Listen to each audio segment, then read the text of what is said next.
বিপত্তারিণী বারের আগের দিন যে আমতলা কালীবাড়ি এইভাবে আগে থেকে তার প্রিপারেশন শুরু করে দেয় সেটা আমার জানা ছিল না। এবছর আমি মালা দিতে আগের দিন চলে গেছিলাম, আর সেখানে গিয়েই দেখলাম এত কিছু প্রিপারেশন। ওই জন্যেই যত বছর হয়েছে আমার বিপত্তারিণী আমি বিয়ের পর থেকেই স্টার্ট করেছি, যত সকাল সকাল যাই না কেন গিয়ে দেখি যেন কত আগে থেকে মন্দিরের কত কিছু জোগাড় যন্ত্র হয়ে গেছে। এটা আমার মনে প্রশ্ন ছিল যে কি করে এত সকাল সকাল, আমি এত ভোরবেলা এসেছি তাও কেন এরকম হয়েছে। তো এবারে সেটা ক্লিয়ার হলো। তো যাই হোক, চলো আমার ব্লগে তোমাদের সবাইকে স্বাগত। আজকে রথের দিনে দেখতেই পাচ্ছ সন্ধ্যেবেলা আমি রেডি হয়েছি। সকাল থেকে রথের জন্য কোনো মনের দিক দিয়ে কোনো কিছু ছিল না, কারণ মামার বাড়ি তো যাইনি। আর বিকেলবেলা বেরিয়ে দেখলাম রাস্তাঘাট প্রায় ফাঁকা, কারণ একটু আগেই আমাদের এখানে রথ গেছে। তো রথের সঙ্গে তখন একটুখানি লোকজন ছিল, বাট এখন অনেকটাই রাস্তা ফাঁকা, যেটা সবসময় আমতলায় জ্যাম থাকে, বাট আজকে সেটা দেখলাম না, পুরো রাস্তা ফাঁকা। তো আমরা একটা টোটো নিয়ে নিয়েছি আর সোজা যাচ্ছি এখন আমতলায়। আসলে মাকে কিছু মালা টালা দেওয়ার ছিল, তো চন্দনদা কালীবাড়িতে যে ঠাকুরমশাই পুজো করেন ওনাকে বলেছিলাম যে কখন মালাটা দেবো। তো চন্দনদা বলেছিল যে ভোরবেলায় দিলে কিন্তু তখন পড়াতে পারবো কিনা জানি না, বা অত ভোরে তুমি আসতে পারবে কিনা সেটাও তো ঠিক নেই। তুমি একটা কাজ করো, তুমি মালাটা আজকেরই দিয়ে যাও। তো তাই বেরিয়েছি। তো রিমোর বাবা আগেই আমতলা চলে গেছিল, আর এখন আমি যাচ্ছি বিশালে। বিশাল থেকে একটা চুবড়ি টাইপের কিছু নেওয়ার আছে, যেটার মধ্যে করে কালকে পুজো জিনিসপত্রগুলো নিয়ে যাব। আসলে ইচ্ছা হয়েছে এবছর মায়ের ভোগ নিজের হাতে বানিয়ে নিয়ে যাব, ওই যে 13টা লুচি, তারপরে ভাজাভুজি, সুজি যেগুলো হয় আর কি, সেগুলো নিজে বানিয়ে নিয়ে যাব। তো সেগুলো কিসে করে নিয়ে যাব, তাই এই ধরনের একটা কন্টেনার নেব যার মধ্যে ভাজাগুলো সব গুছিয়ে নেব। তো যেমনটা চাইছিলাম সেরকম একটা পেয়ে গেছি। এবারে একটা বড় চুবড়ি নেওয়ার আছে যার মধ্যে ফলগুলো, তারপরে এইগুলো সব কিছু একসঙ্গে গুছিয়ে নিয়ে যাব। তো সেই রকম কোনো চুবড়ি আমি দেখতে পাচ্ছি না।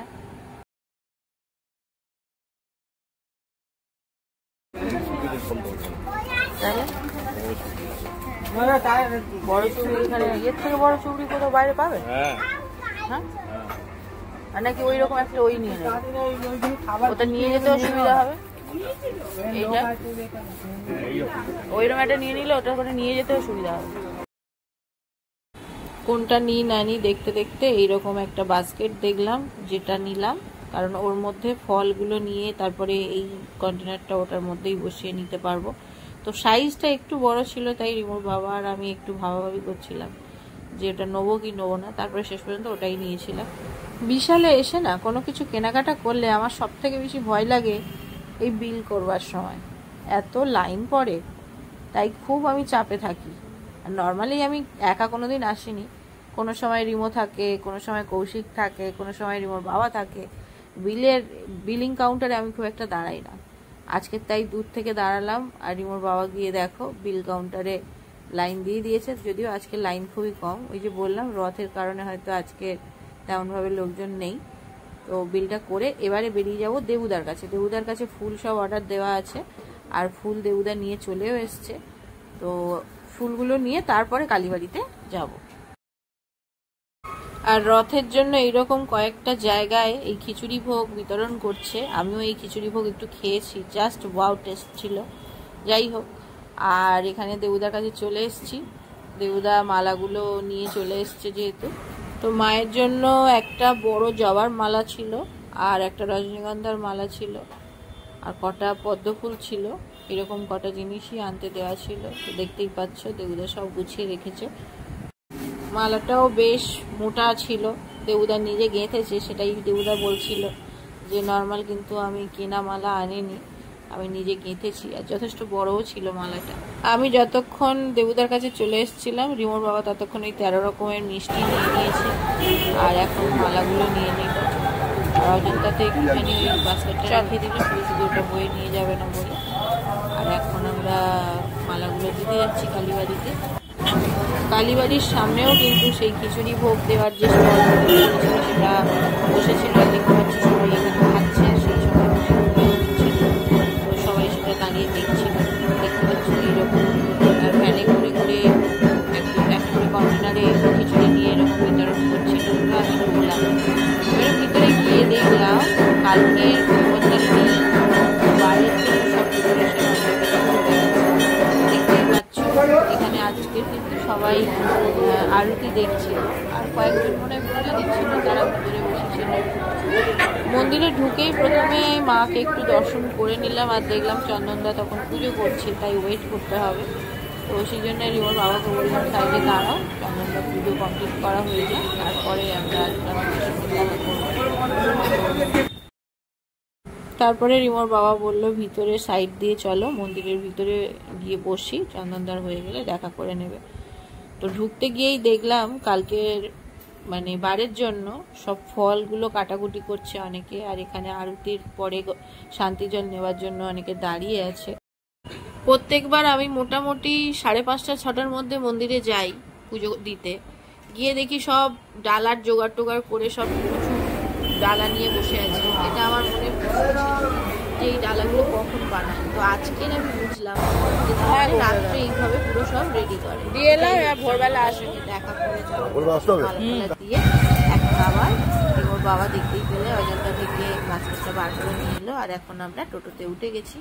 এবারে যাব বাড়িতে।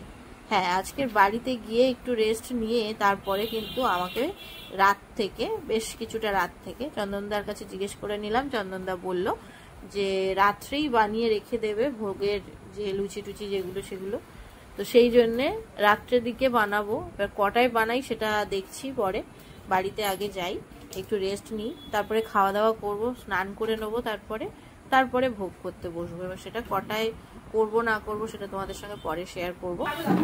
বাড়িতে এসেই প্রথমে যেটা করলাম, বাইরে থেকে যেগুলো এনেছি সেগুলো ভালো করে ধুয়ে নিতে হবে। আর রিমোর বাবা আজকে সকালেই ফলগুলো সব কিনে এনেছিল, 13 রকম ফল, তো সেগুলোও ধুয়ে নিতে হবে। তো এখন আমি উপরে যাওয়ার আগে এগুলোকে ভালো করে রেডি করে তারপরে উপরে যাব। আর যেহেতু বৃষ্টি হচ্ছে, নিচটা এতটাই স্লিপারি হয়ে আছে, খুব ভয়ে ভয়ে নামতে হচ্ছে, কারণ আমি যেখানে সেখানে যখন তখন ঢ্যাস হয়ে পড়ে যাই। তো ঠাকুরের জিনিসগুলো যেখানে রাখবো সেটা একবার মুছে নিলাম, আর মাকে জিজ্ঞেস করলাম কোন কাপড়টা দিয়ে জায়গাটা মুছবো, তারপর মুছে নিয়ে এখন মিষ্টিটাকে রেখে দিলাম। দিয়ে এবারে আমি এই নতুন বাস্কেটটা আর এই কন্টেনারটা ওটাকে ভালো করে প্রথমে ধোবো, তারপরে একে একে ফলগুলোকে ধুয়ে রাখবো।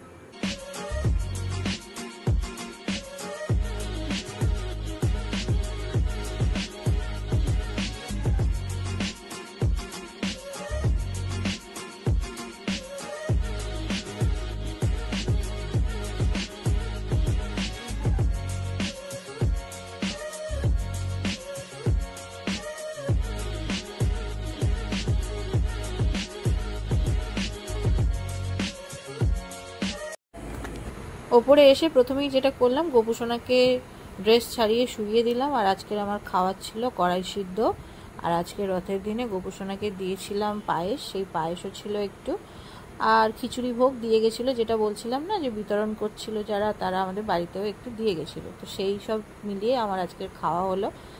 আর আজকে তো সারাদিন নিরামিষই খেয়েছি। তো চলো, কালকে বিপত্তারিণীর ব্লগ নিয়ে আবার আসছি। টাটা।